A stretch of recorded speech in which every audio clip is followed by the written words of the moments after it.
ମୋର ଆଣେ ତମେ ସାରସ୍ୱତ ସାଙ୍ଗେ କଥା ହବ। ତମର ଆଣ ଖାଇ କହୁଛି ମୁଁ ସହିତ କଥା ହେଇ ପାରିବି। ମତେ କିଏ ମୋ ଘରେ କିଛି କହିବେନି।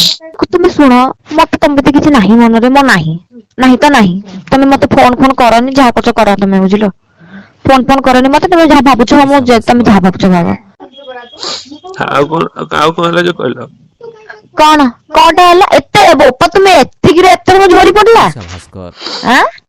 ତୁ ମତେ କହିବୁ ମୋ ଡାଡି ମମି ତତେ ଏତେ ଭଲ ପାଆନ୍ତି, ତୁ ମତେ କହିବୁ ଗୋଟେ ବାପର ଛୁଆ ହେଇଥିବ, ତୁ ଦେଖିଛୁ ମୋ ମମି କୋଉଠି ନେଇଥିଲା? ମାନେ ଶୁଣେ ଏମିତି କୁହାଯାଏ ଗୋଟେ ପାଖରେ ଛୁଆ ହେଇଥିବ ରାଣ ପକେଇବ ବୋଲି। ସେ କହୁଛି କଣ ସେ ଭାବିଲାଣି, ସେ କଣ ଭାବିଲାଣି, ତମକୁ ସେଥିପାଇଁ କୁହ ନା ତୁମେ ଦିଟା ବାପର ଛୁଆ ବୋଲି। ତା ମାନେ ତୁମେ ତ ମତେ ଯୋଉ କହୁଥିଲ ସେତେବେଳେ, ଆଉ ତୁମେ ଯଦି ଗୋଟେ ବାପର ଛୁଆ ହେଇଥିବ ମତେ ଫୋନ କର, ତାହେଲେ ତ ମୁଁ ଯଦି କାନ୍ଦିକି ଭସେଇ ଦେଇଥାଇ ସେଇଦିନ। ମୋର ବାପା ମାଙ୍କ ପ୍ରତି ଆଜି କହିଲୁ କଣ? କୋଉଦିନ ମୋର ବାପା ମାଙ୍କ ପ୍ରତି ଆଜି କହିଲୁ? ତୁମେ କାନ୍ଦ, ତୁମେ କାନ୍ଦିକି ଗଡିଗଲ, ମତେ କିଛି ଫରକ ପଡିବନି। ଫୋନ ମତେ କରିବନି, ମନା କରିଦଉଛି ପୁରା, ବିଲକୁଲ କରିବନି। ହଁ, ମୁଁ ସାରସ୍ୱତ ଗପେ, ଯାହା ଗପେ, ଯାହା ଗପେ ମୁଁ ଗପିବି।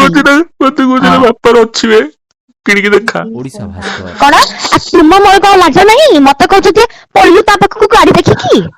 ମୁଁ କହିଲି ପଳେଇଲି ବୋଲି, ତୁମେ କଣ କହିଲ ମତେ? ତୁମକୁ ମୁଁ ଆଜି ସକାଳେ ଫୋନ କରି କଣ କହିଲି? ସକାଳେ ଫୋନ କରି କହିଲି କଣ ତମକୁ ଆଜି ମୁଁ? ଗୋଟେ ବାପର ଛୁଆ ହେଇଥିବ। ଆଉ ତ ଖାଉନ, ଖାଇପାରିବ କି ତୁମେ ରାଣ? କଥା ମେଞ୍ଚେ ବଡ, ଖାଇପାରିବ ନା ମମି କ ରାଣ? କହିଛି ବୋଲି ମୁଁ ଏତେ କଥା। ତୁ ମମି ରାଣ ଖାଇଲୁ ନା କହିଲୁ ତୋ ମା ରାଣ ଖାଇଲୁ? ଏଇଆ କହିଲୁ ତୁ?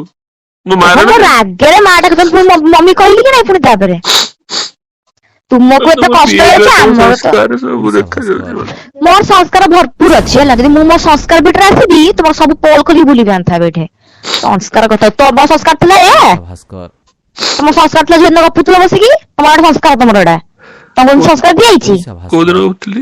ମନେ ନାହିଁ ତମର କଣ ଗପୁଥିଲ ବସ ରେ? କିଟା ଗପୁଥିଲ? ତମର ଏଇଟା ସଂସ୍କାର ତମର ସେଇଟା। ବୋଉକୁ ଫୋନ ଦେବି କଣ ମୁଁ?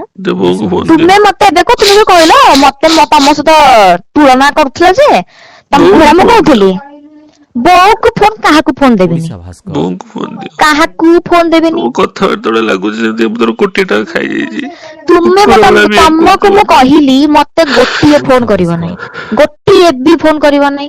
ମୁଁ ସାରସ୍ୱତ ସହିତ ଗପିବି, ମୁଁ ବୋଉ ଆଗରେ କହୁଛି, ମୁଁ ତା ସହିତ ଗପିବି। କଣଟା କରିବ କି ମୋର?